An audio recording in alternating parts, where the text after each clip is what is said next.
Hey everybody, welcome to Bermcannon Adventure. It's been a while, but it's about time we do a little review on this little beauty, the Honda Trail 125. I know a lot of you guys have been excited to hear from me on this thing, and in this season of videos, we're going to talk about it.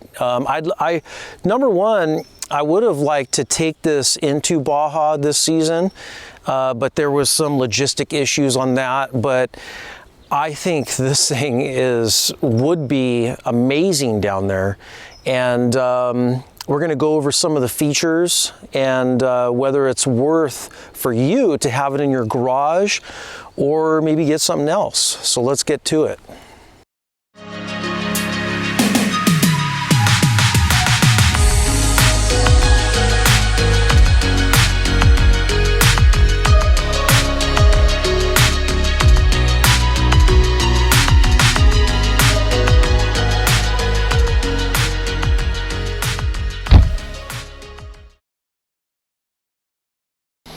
Okay, so number one, I really was eyeing this bike because Honda in their marketing department kind of pushed it as a adventure type scooter.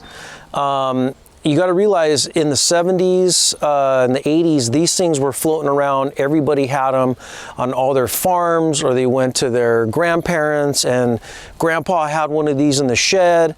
And, you know, there's pictures of kids just stacking each other up on these things. And, you know, Honda did their homework and they thought, you know, bringing this thing back would be, you know, a hit. So it caught my eye. And especially this luggage feature here that caught my eye for like little adventure trips. You can definitely go down to Baja, do like an overnighter, a 2-dayer, put your luggage on the back. As far as off-road, you can see here, you can't get too soft. The Trail 125 will get you where you need to go on mostly hard-packed dirt roads, Jeep trails. Here there's a little bit of sand, but it's well packed. I did get the thing stuck in some deep sand, and you'll probably have to get out and push it.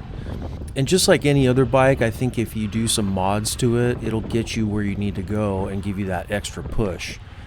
A couple things that Honda I think is doing a better job than other manufacturers is their LED lights. Not only does this LED light look good, it works. Also, Honda did a good job on designing their speedometer, which is well laid out and has a cool high-tech look to it. The Trail 125 is so easy to ride. Anybody can ride it with absolutely no experience on a motorcycle. It's light and it's nimble and it's not heavy if you fall over. So who is this bike really for? Well, right off the bat, anybody who is beginning small adventures. This bike would be also great for a grocery getter, something to put on the back of a motorhome. But there's just one problem.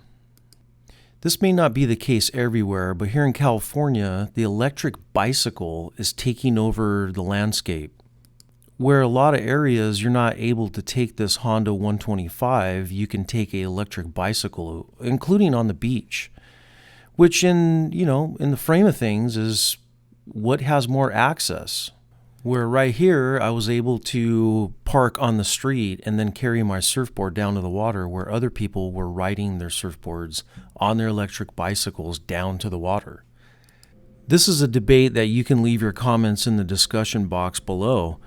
I mean, does Honda know that electric bicycles are a threat to the scooter community?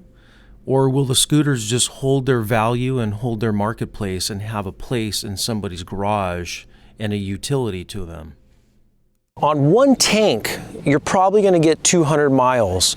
If you're really kind of staying, easy on the throttle, you probably could get 210. But definitely, if you carry an extra bottle on the back, you could probably get 250. Okay, hope you guys enjoyed this video. Smash that like button. It's the way you pay for things here on YouTube. Hit that little thumbs up, subscribe, and we'll see you guys on the next one.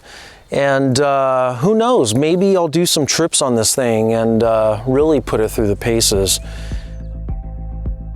Hey, hit that subscribe button. You don't want to miss the next video.